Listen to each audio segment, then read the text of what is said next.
And Coach Fly, we saw this one. We always wonder about when a team comes in, it's a little closer than maybe you anticipate going into it, but able to pull away late. What did you see that you liked from this team, especially down the stretch? Well, we knew it wasn't going to be an easy game. I mean, if you look at Florida Tech scores, they almost beat Richmond. They were within 2 with 2 minutes left. Played really well against Ball State, Southern Illinois. We knew this was not going to be a show-up-and-win game by any means. So Coach really challenged the guys at halftime to respond. We even talked about in shoot-around, hey, they've hung with every team they played with. This is going to be a dogfight. So really proud of some guys responding at halftime. You know, Steph Payne, I think, really stepped up after struggling a little bit in the first half, and career highs from Jakari Spence and Donovan Rivers. So total team effort. Congratulations, Coach Fly. The one thing that you would really evaluate that happened on the positive side for your team, especially on that double team, and what are your adjustments that you make as far as opponents stepping through the double team?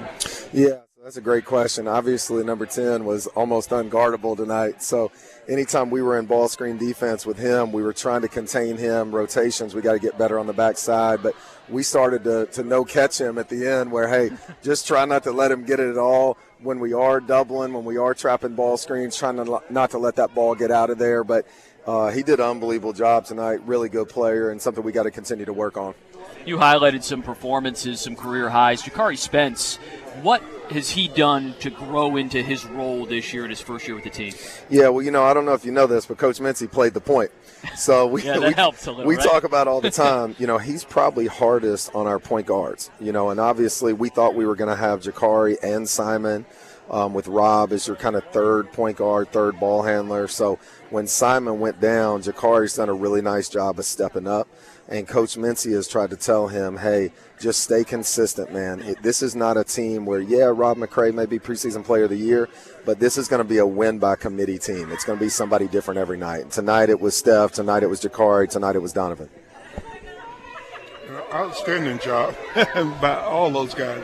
What are you looking now as far as to try to get your big men that especially doing down on the low post differently?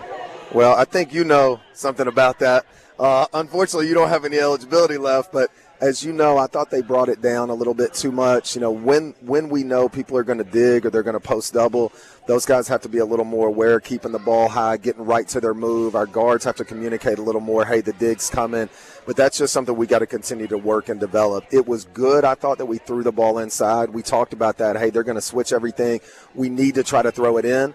But once it gets in there, those guys have got to be decisive and know that sometimes people are coming to strip, be physical, and either power up through or kick that thing back out and see if we can get an inside-outside three. All right, Coach. Well, congrats on the win. Thanks for joining us here tonight, and we're looking forward to the next one down in Boca Raton. Thanks so much, guys. Appreciate you guys. All right, he's Associate Head Coach Michael Fly joining us here in the post game. Appreciate him stopping by for a few minutes and catching up with us.